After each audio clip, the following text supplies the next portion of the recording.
I'm not seeing any arrests. This is what we're dealing with. Hello, everybody. Welcome to this platform. And we're going to be having a segment on this platform, which I am currently calling T for Travail.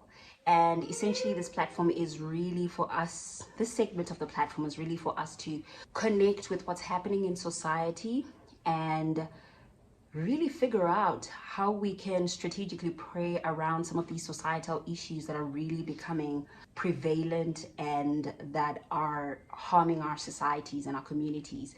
So I'm hoping that you're going to enjoy this. I will be touching on a lot of trending news, on a lot of topics that are affecting culture, kingdom culture, and I'm hoping that you come here and you hear my views, and ultimately we sit together and we figure out what are some of the strategic prayer points that we can actually implement as people of prayer to pray for the world, really. So today we're going to be talking about the uproar that just recently happened with the Dalai Lama. So about a week or a couple of weeks ago, I woke up to a trending topic that had just blown up on the internet, and it was about this really highly esteemed, highly revered spiritual leader that had performed a very inappropriate gesture. So the CNN reports it this way. The Dalai Lama has apologized after a video emerged showing the spiritual leader kissing a child on the lips and then asking him to suck my tongue at an event in North India. And by the way, for those that don't know, this was a public event, and this particular thing happened in front of many of the people that follow the Dalai Lama. In a statement Monday, the office of the Dalai Lama said he wishes to apologize to the boy and his family, as well as his many friends across the world, for the hurt his words may have caused, adding he regrets the incident. His Holiness often teases people he meets in an innocent and playful way, even in public and before cameras, the statement said. Now, as a mother to a 1-year-old boy, I was deeply disturbed. And as a person that functions in a leadership role in the spiritual space, I was even more deeply concerned. And I think I read a comment that struck a nerve for me. And this one particular person said, he is just mad that he got caught. Another person also commented, the amnesia is kicking in. He probably doesn't know where he's at. And I think that struck a nerve, because when these sort of things start getting exposed in the public, we don't know how much is happening in private. And I think as somebody that functions in the spiritual space, I think I am fully aware of how much power and control spiritual leaders have over the people that follow them and that follow their teachings. And it's so incredibly important in this day and time for us to start holding spiritual leaders more and more accountable, largely as an example for many people that are doing very strange things in private. And so he apologized, and I've been looking around. I haven't seen any update on that story. I'm not seeing any investigation in it. I'm not seeing any arrests. I'm not seeing this man being placed on some sort of sexual offender list, even if it's a mild sexual offender list, if such a thing exists. But this is what we're dealing with. We're dealing with a world that is broken, and we're dealing with leaders sometimes that are also equally broken. And I wanted to give advice to young mothers out there. I want to encourage you to guard your children jealously.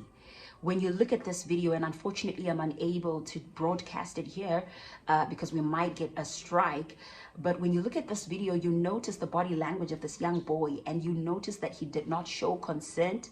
At the beginning, he actually pulls back a little bit, and I think something in him tells him that just because this is happening in a public platform, then that it is acceptable. And finally he's pulled in and he sucks this man's tongue. This man is a grown man, and this indecent action is happening in front of many believers, and nobody stopped it. Nobody felt any holy indignation to stop this incredibly vile action from taking place. I want to encourage specifically Christian women, because this is a Christian platform.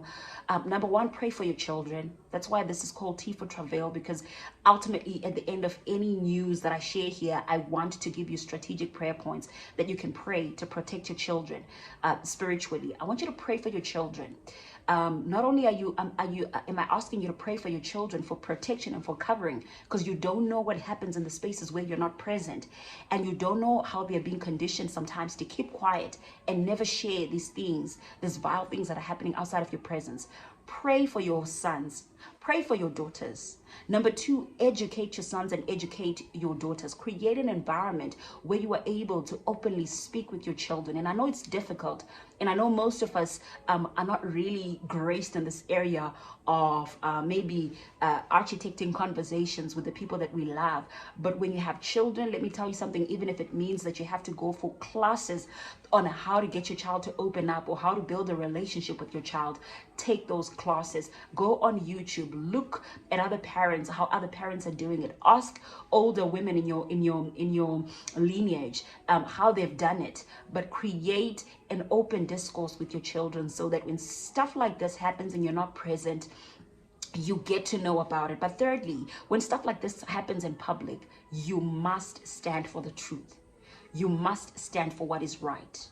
Guys, it's no longer the time where we get to stand and we publicly see stuff like this playing out, and as a body of believers in whatever faith that you are tuning in from, we permit it to happen without taking action. I would have thought that people in this religion would have gathered and garnered some support and gathered people around and written down some kind of a list, an appeal for this man to be investigated or for this man to be placed on the sexual offenders list. Something of that nature, man. I expected something to take place, but nothing took place.